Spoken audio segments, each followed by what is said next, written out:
Imaginez un instant que vous vous trouviez dans une pièce baignée d'une lumière douce, loin du tumulte incessant du monde moderne. Dans cette quiétude, une vérité profonde commence à émerger, une vérité que les philosophes de l'Antiquité grecque avaient comprise avec une clarté saisissante. Nous évoluons dans un univers gouverné par des forces qui échappent entièrement à notre influence. Vous le savez déjà, au fond de vous, même si vous n'osez peut-être pas encore l'admettre pleinement. Les caprices météorologiques, les opinions fluctuantes de vos contemporains, les soubresauts de l'économie mondiale, le silence soudain et inexpliqué d'un ami proche, tous ces éléments se déploient bien au-delà du périmètre de votre pouvoir d'action. Dans cet océan d'incertitude qui caractérise l'existence humaine, un seul territoire demeure véritablement vôtre, votre propre esprit. Prenez un instant pour méditer sur cette réalité fondamentale. Vos pensées, vos actions délibérées, la construction patiente de votre caractère, voici les domaines sur lesquels vous exercez une souveraineté authentique. Cette prise de conscience nous mène vers une conclusion d'une puissance remarquable, une conclusion qui pourrait transformer radicalement votre manière d'habiter le monde. Si vous passez votre existence à attendre la validation d'autrui, à mendier les éloges ou à quêter l'attention des autres, vous abandonnez alors votre bien le plus précieux, votre capacité de concentration. Les sages stoïciens ne gaspillent pas leur temps à courir après l'approbation extérieure. Ils dirigeaient leur énergie vers l'intérieur, vers ce sanctuaire intime où réside la véritable force. Ils cultivaient leur puissance en choisissant délibérément la responsabilité plutôt que l'accusation, la raison plutôt que la réaction impulsive, et le sens profond plutôt que le bruit superficiel. Comprenez bien ceci, il ne s'en soucie pas, n'est nullement une observation cynique sur la nature humaine. C'est un hymne à la liberté, une révélation lumineuse qui vous affranchit de la prison invisible constituée par les caprices de ceux qui vous comprennent, vous ignorent ou vous critiquent. Vous voilà libre de devenir quelque chose de solide, de stable et de serein. Abordons maintenant ensemble ce chemin de transformation intérieure. Chapitre 1. Les autres sont absorbés par leur propre vie.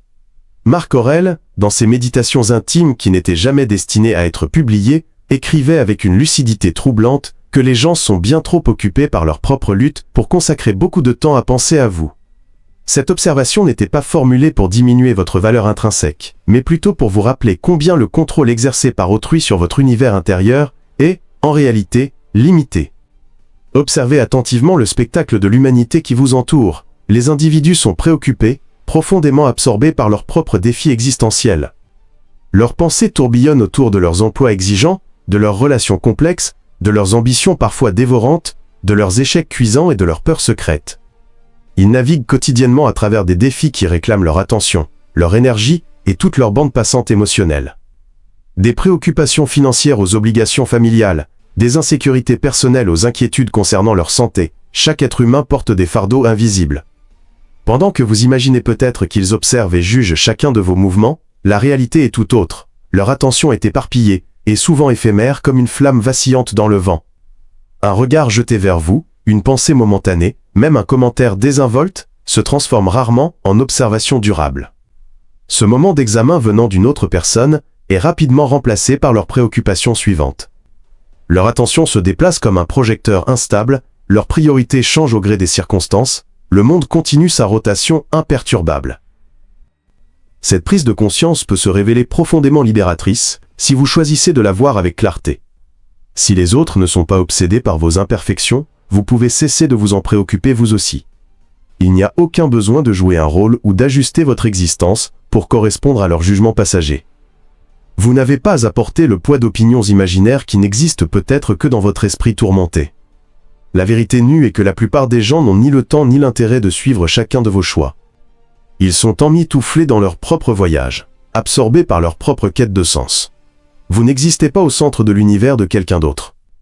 Reconnaître cette réalité vous libère de la tâche épuisante de gérer les apparences. Vous n'avez plus besoin de façonner votre identité en fonction de ce que les autres pourraient penser. Vous commencez à créer un sens de soi qui n'est pas enraciné dans l'approbation externe, mais dans des principes inébranlables. Les stoïciens appelaient cet état apatheia, moins un état d'être non perturbé par les événements extérieurs. Cela ne signifie pas devenir engourdi ou indifférent aux autres. Cela signifie être ancré comme un chêne centenaire. Cela signifie penser clairement et agir rationnellement face aux opinions changeantes, aux distractions incessantes et aux pressions sociales. Il s'agit d'autorégulation, non de suppression émotionnelle. Épictète, qui connaissait la valeur de la dignité personnelle, conseillait « Si quelqu'un dit du mal de vous, Vivez de telle sorte que personne ne le croira. Ceci n'est pas une question de contrôle d'image superficielle. C'est une question de maîtrise de soi authentique. Voilà un type de concentration différent, plus profond. Cette approche ne requiert pas d'expliquer vos actions ou de corriger les autres. Elle exige de vivre avec intégrité, point final. Votre manière de vivre devient votre réponse la plus éloquente. Votre cohérence devient votre clarté la plus pure. Chapitre 2. Le danger de la dépendance extérieure. Dépendre des opinions d'autrui pour votre paix intérieure crée une instabilité fondamentale dans votre existence. Cette dépendance place votre bien-être émotionnel dans un système que vous ne contrôlez absolument pas. Sénèque nous mettait en garde contre cette tendance lorsqu'il déclarait avec sa sagesse habituelle « Quoi de plus insensé que de craindre les paroles d'autres personnes ?» Vous devez comprendre cette vérité troublante, les gens changent d'avis avec une facilité déconcertante. Ils louent aujourd'hui ce qu'ils ont moqué hier, et se moquent demain de ce qu'ils vénéraient ce matin. Les croyances évoluent comme des nuages dans le ciel, les standards se transforment, la vertu d'aujourd'hui devient la controverse de demain avec une régularité qui devrait nous faire réfléchir. Si vous construisez votre confiance sur ces sables mouvants, vous ne vous sentirez jamais véritablement enraciné.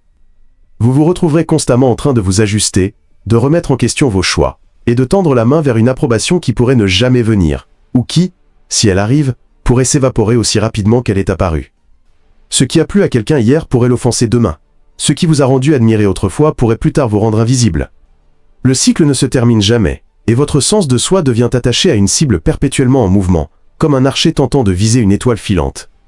Vous vous retrouverez constamment à chasser le prochain hochement de tête approbateur, le prochain compliment, le prochain signal, que vous êtes suffisant, digne, acceptable. Cette chasse est épuisante par nature, elle crée de l'anxiété, du doute de soi, et une dépendance qui ronge votre autonomie comme un acide. Chaque pièce dans laquelle vous entrez devient un test. Chaque silence ressemble à un verdict. Votre attention se disperse à travers les opinions des autres, laissant peu d'énergie pour la stabilité personnelle ou l'action délibérée. Vous oubliez vos propres standards dans le processus de tentative de satisfaction de ceux de tout le monde. Le chemin stoïcien vous demande de vous tourner vers l'intérieur, d'examiner vos valeurs et vos actions sans attendre que quelqu'un vienne les valider, de vous aligner sur la raison et le principe plutôt que sur les préférences changeantes de la société ou les humeurs fluctuantes des individus. Parlons aussi de cette vérité fondamentale. Le monde extérieur joue certes un rôle dans la vie, mais il ne devrait jamais définir votre sens de la direction. Il peut influencer ce que vous rencontrez sur votre chemin, mais il ne doit pas déterminer comment vous marchez. Le monde peut offrir des retours, mais vous seul pouvez choisir comment y répondre. Demandez-vous ceci, dans la tranquillité de votre réflexion. Ne devriez-vous pas être celui qui détermine si vous êtes sur le bon chemin? Ce jugement devrait être ancré dans la pensée, dans la raison, dans la réflexion profonde, non dans les applaudissements ou les critiques qui s'évaporent comme la rosée du matin. Une conscience claire et un esprit concentré sont plus dignes de confiance qu'un millier d'opinions fluctuantes. Observez combien de fois vous cherchez la validation extérieure dans une seule journée. Vous serez peut-être surpris par la fréquence de cette quête inconsciente. Chapitre 3. Le silence comme cadeau précieux. Beaucoup de personnes redoutent d'être ignorées, comme on redoute l'obscurité. Le silence peut sembler être un rejet, une forme de bannissement social, mais les stoïciens comprenaient avec une sagesse profonde que le silence est en réalité un espace. Un espace pour penser, pour construire, pour pratiquer, pour se renforcer comme un métal dans la forge du temps. Lorsque les gens ne vous répondent pas, lorsque vos messages restent sans écho, lorsque vos efforts passent inaperçus, cela peut être un signal pour détourner votre énergie vers l'intérieur. C'est peut-être le moment parfait pour affiner votre objectif de vie, améliorer votre discipline personnelle et clarifier vos intentions les plus profondes. Ceci n'est pas de l'isolement social, c'est de la formation de soi, un processus d'autosculpture aussi délicat et précis que celui d'un artisan travaillant le marbre. Dans le silence, il n'y a pas d'applaudissements, certes, mais il y a du progrès authentique. Dans le silence, il n'y a pas de distractions extérieures, mais il y a une clarté cristalline qui émerge progressivement. Il n'y a pas de pression pour impressionner qui que ce soit, seulement l'opportunité de s'améliorer selon ses propres critères d'excellence. Le monde peut ne pas observer vos efforts, mais votre conscience, elle, reste vigilante.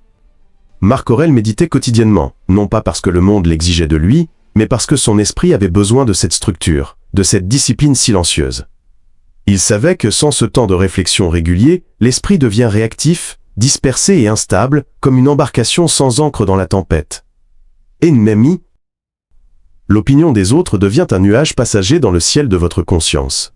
Elle peut apparaître et dériver, mais elle ne s'ancre pas, à moins que vous ne le permettiez. Vous reconnaissez sa présence sans vous y cramponner. Vous ne lui donnez pas d'autorité sur votre état d'esprit. Vous retournez à votre centre, à votre équilibre naturel. Vous retournez à votre raison. Vous vérifiez vos actions par rapport à vos valeurs. Vous mesurez vos efforts par rapport à vos intentions véritables. Vous apprenez de ce que vous pouvez, et vous rejetez ce qui n'est pas utile à votre croissance. C'est ainsi que vous restez ancré dans ce qui est réel et tangible. Chapitre 5. Votre vie et votre témoignage. Les stoïciens vivaient par l'exemple, avec cette conviction profonde que le meilleur argument n'était pas celui qui sortait de leur bouche, mais celui qui émanait de leur existence cohérente. Les paroles s'effacent comme l'encre sous la pluie, mais l'action construit un héritage durable. Quand les autres cessent de prêter attention à vos discours, vos habitudes, elles, demeurent comme les fondations solides d'une cathédrale. Vous n'obtiendrez peut-être jamais le crédit mérité pour les heures que vous avez investies dans l'ombre, pour les tentations auxquelles vous avez résisté en silence, ou pour les défis que vous avez endurés sans fanfare ni reconnaissance. La discipline qu'il vous a fallu pour vous lever tôt quand le monde dormait encore, la retenue qu'il vous a fallu pour demeurer calme face à la provocation, l'effort qu'il vous a fallu pour vous relever après l'échec, rien de tout cela n'est toujours visible aux yeux du monde. Personne ne voit peut-être la décision courageuse que vous avez prise de rester silencieux au lieu d'argumenter stérilement, de pardonner au lieu de vous venger, de continuer à avancer quand il aurait été plus facile d'abandonner. Mais votre existence devient peu à peu le reflet fidèle de tous ces choix invisibles. Ces petits actes non vus s'accumulent avec le temps comme des gouttelettes qui finissent par former un océan. Ils créent quelque chose de réel et durable. Ils façonnent vos habitudes, et vos habitudes façonnent votre caractère comme un sculpteur façonne l'argile. La discipline peut passer inaperçue aux yeux des autres, mais elle n'est jamais gaspillée. Jamais. Elle devient partie intégrante de votre nature la plus profonde. L'intégrité peut être invisible comme l'air que nous respirons, mais elle construit toujours, silencieusement, patiemment. Elle crée une force intérieure qu'aucune circonstance extérieure ne peut démanteler, qu'aucune tempête ne peut ébranler. Sénèque déclarait avec cette sagesse qui traverse les siècles, « Ne perdez plus de temps à débattre de ce qu'un homme bon devrait être. Soyez-le. » Ceci n'était pas un appel à la passivité complaisante, mais un encouragement à l'effort ancré dans la réalité. C'était un appel à cesser de théoriser sans fin et à commencer enfin à pratiquer. C'était une invitation pressante à arrêter d'attendre des conditions parfaites ou une approbation universelle et à commencer plutôt à vivre selon les principes que vous comprenez déjà au fond de votre cœur. Lorsque vous agissez avec sagesse, courage et retenue, vous manifestez vos valeurs plus clairement que n'importe quelle explication sophistiquée. Vos décisions, jour après jour, deviennent votre philosophie en mouvement, votre pensée incarnée. Vous n'avez pas besoin de faire la publicité de votre bonté comme un marchand vante sa marchandise. Vous la démontrez à travers la manière dont vous vous portez, particulièrement quand personne ne regarde dans votre direction. Le stoïcien se concentre sur l'accomplissement du travail, non pas pour la reconnaissance, non pas pour faire taire les critiques, mais parce que c'est juste, point final. Il sait que la vertu est sa propre récompense, qu'elle porte en elle sa propre satisfaction. Elle n'a pas besoin d'être témoin pour être précieuse. Elle ne requiert pas de confirmation externe pour conserver sa valeur intrinsèque. Chapitre 6. Le monde ne vous doit rien. L'une des réalisations les plus puissantes dans la pratique stoïcienne est cette vérité dérangeante. Le monde n'est pas obligé de récompenser vos efforts. Le monde n'est pas injuste quand il échoue à reconnaître votre valeur. Il est simplement indifférent, neutre comme les forces de la nature. La vie se déroule selon sa propre logique implacable, non selon la vôtre. Les circonstances se déploient sans aucune conscience de vos plans les mieux établis, de vos espoirs les plus chers. La nature ne récompense ni ne punit en fonction de l'intensité de vos espoirs, de vos efforts ou de vos souffrances. Ce qui vous importe profondément peut être totalement invisible au monde qui vous entoure. Cette compréhension n'est pas destinée à vous décourager. Au contraire, elle est conçue pour vous fortifier comme l'acier trempé dans le feu. Quand vous acceptez que le monde ne vous doit rien, vous vous libérez du ressentiment corrosif. Vous cessez de tenir les comptes amers. Vous lâchez prise sur cette croyance toxique, que l'effort garantit automatiquement la récompense. Vous réalisez alors que la vertu n'est pas une monnaie d'échange pour acheter des résultats favorables, mais une manière de vivre qui ne requiert aucune transaction avec l'extérieur. Vous faites ce qui est juste, non pas parce que cela changera nécessairement le monde, mais parce que cela vous change, vous transforme de l'intérieur. Les stoïciens ne mesuraient pas la valeur de la vie par ses conforts matériels, mais par son alignement avec la raison universelle. Si vous agissez avec courage, tempérance, justice et sagesse, alors vous vivez bien et pleinement, même si les résultats tangibles sont maigres ou tardent à venir. Épictète était né dans l'esclavage, condition la plus humble qui soit dans l'Antiquité. Marc Aurèle dirigeait un empire, position la plus élevée de son époque. Pourtant, ces deux hommes si différents par leurs circonstances comprenaient la même vérité fondamentale. Vous n'avez droit à rien en dehors de votre propre conduite. Quand vous cessez d'attendre que la vie soit équitable selon vos critères, vous commencez à vous concentrer sur ce que vous pouvez réellement contrôler. Vous arrêtez de chercher dans le monde extérieur la confirmation de vos efforts, et commencez plutôt à mesurer vos journées selon vos propres standards internes, vos propres critères d'excellence. Ce changement fondamental de perspective remet votre énergie entre vos propres mains. Vous ne gaspillez plus votre attention à poursuivre des résultats incertains. Vous ne vivez plus en réaction constante aux circonstances changeantes ou dans l'attente que l'équité finisse par arriver comme un train en retard. Vous commencez à vivre à partir d'une source plus profonde et plus stable. Vos valeurs authentiques, votre raison éclairée, vos choix délibérés et réfléchis. Vous cessez d'attendre passivement et commencez à travailler activement. Vous cessez de chercher des garanties illusoires et commencez à renforcer votre capacité de réponse face à l'incertain. Chapitre 7. Se retirer du bruit ambiant. Le monde moderne ressemble à une cacophonie permanente, un concert discordant où chaque instrument joue sa propre mélodie sans se soucier de l'harmonie d'ensemble. Il appelle constamment votre attention comme un marchand insistant sur une place de marché. Chaque application sur votre téléphone, chaque notification qui surgit, chaque titre accrocheur dans les médias, est conçu avec une précision chirurgicale pour attirer votre regard vers l'extérieur. Si vous n'y prenez pas garde, votre existence devient une simple réaction au bruit ambiant. Vous vous réveillez et consommez immédiatement les pensées, les opinions et les anxiétés d'autres personnes comme un affamé dévore un repas. Avant même d'avoir parlé à votre propre esprit, avant d'avoir consulté votre propre sagesse intérieure, vous vous retrouvez submergé par le bavardage incessant du monde extérieur. Les stoïciens comprenaient avec une acuité remarquable le besoin vital de silence, non seulement externe, mais également interne. Sénèque nous mettait en garde contre l'esprit qui devient agité par la foule, perdant sa forme naturelle, en tentant de refléter tout ce qui l'entoure comme un miroir brisé en mille éclats. Quand votre attention est constamment tirée dans différentes directions comme un cheval harcelé par les mouches, votre voix intérieure se trouve noyée par le bruit du monde. Pour préserver cette clarté précieuse, vous devez vous retirer régulièrement, non pas comme une fuite lâche de la vie, mais comme un retour courageux à vous-même. Vous devez faire de la solitude une discipline aussi rigoureuse que l'exercice physique. Vous devez créer du temps qui vous appartient exclusivement, non façonné par les opinions d'autrui, non touché par l'urgence artificielle qui caractérise notre époque. Vous devez également protéger votre esprit de devenir excessivement dépendant des stimulations externes. Si vous avez besoin de stimulation constante comme un toxicomane a besoin de sa drogue, vos pensées n'ont jamais l'espace nécessaire pour se former naturellement. Si vous consommez toujours sans jamais digérer, vous ne créez jamais rien d'authentique. Le simple fait d'être conscient de quelque chose ne signifie pas que cette chose soit pertinente pour votre vie. Le simple fait que quelque chose soit bruyant et insistant ne signifie pas que ce soit vrai ou important. Beaucoup de choses se parent du masque de l'urgence, mais n'ajoutent aucune profondeur à votre existence. Beaucoup de choses revendiquent l'importance, mais n'offrent aucune valeur réelle à votre développement personnel. Le stoïcien apprend à distinguer le wheat from the chaff, à séparer l'essentiel du superflu. Pour penser avec clarté, vous devez créer l'espace nécessaire à la réflexion authentique. Cela signifie établir des frontières fermes sur ce qui entre dans votre environnement mental. Cela signifie être intentionnel concernant ce que vous consommez et pourquoi vous le consommez. Cela signifie vous poser cette question cruciale: ceci renforce-t-il mon jugement ou l'obscurcit-il? Cette information m'éclaire-t-elle ou ne fait-elle que m'agiter stérilement? Un stoïcien filtre l'information comme un bon hôte filtre ses invités. Tout le monde n'est pas le bienvenu dans le salon de votre conscience. Le silence n'est pas une évasion, c'est un retour aux sources. C'est une restauration de votre équilibre naturel. C'est l'espace où vos propres pensées peuvent respirer sans interruption constante. Dans le silence, vous cessez de réagir impulsivement. Vous vous réalignez avec ce qui compte vraiment. Chapitre 8. Le mythe d'être compris. Il est naturel, profondément humain, de vouloir être compris dans toute votre complexité. Vous aspirez à ce que quelqu'un voie l'intégralité de votre être, vos motifs les plus nobles, vos raisons les plus profondes, la beauté secrète de votre cœur. Mais les stoïciens nous mettaient en garde contre le danger de faire de cette compréhension une condition préalable à notre paix intérieure. La plupart des personnes ne saisiront jamais pleinement ce qui vous anime. Elles ne verront que des fragments de votre personnalité, comme des visiteurs qui n'aperçoivent qu'une seule pièce d'une vaste demeure. Elles interpréteront des moments isolés de votre existence. Elles vous observeront à travers leurs propres filtres, leurs propres blessures, leurs propres préoccupations du moment.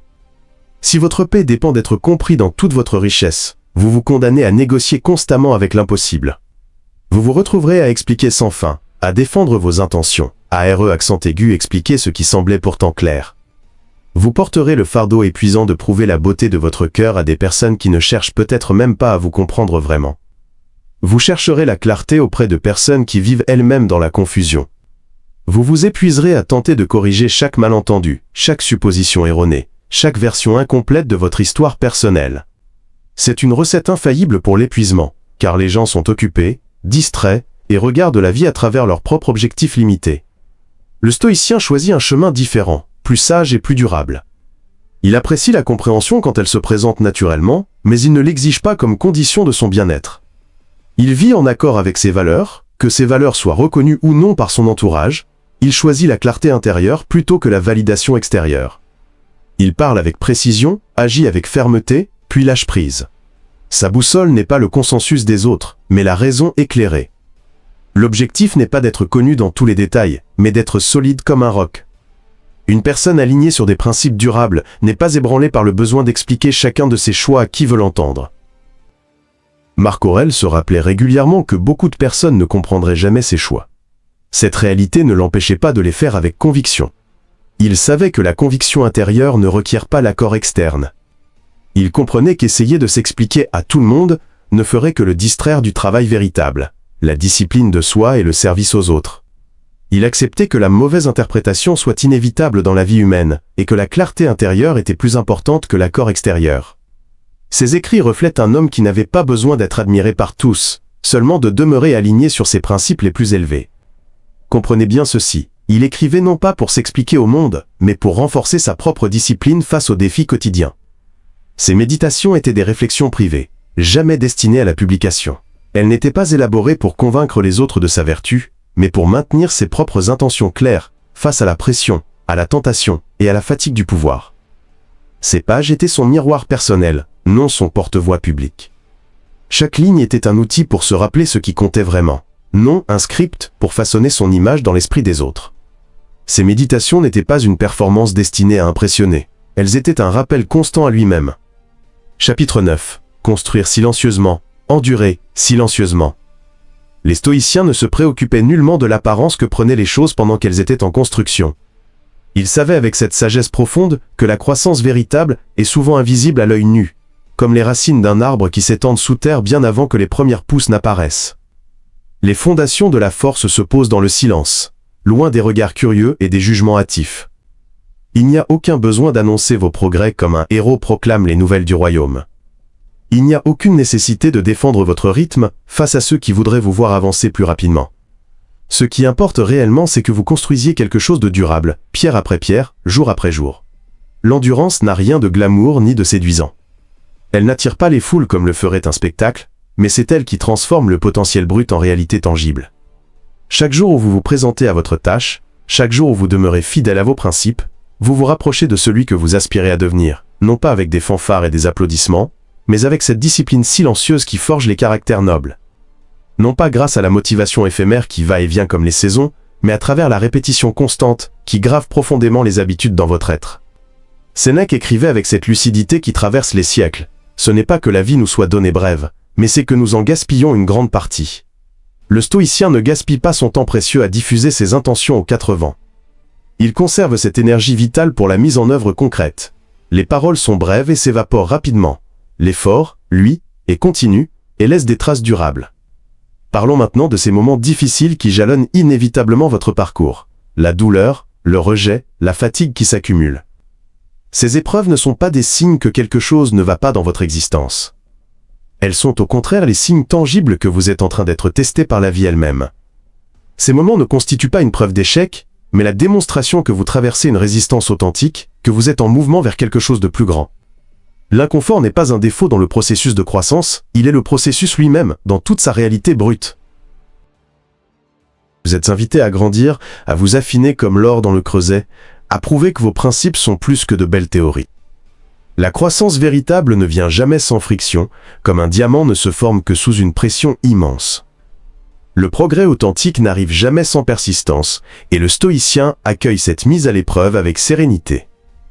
Il ne la souhaite pas disparaître par magie, il ne se plaint pas que ce soit injuste ou trop difficile.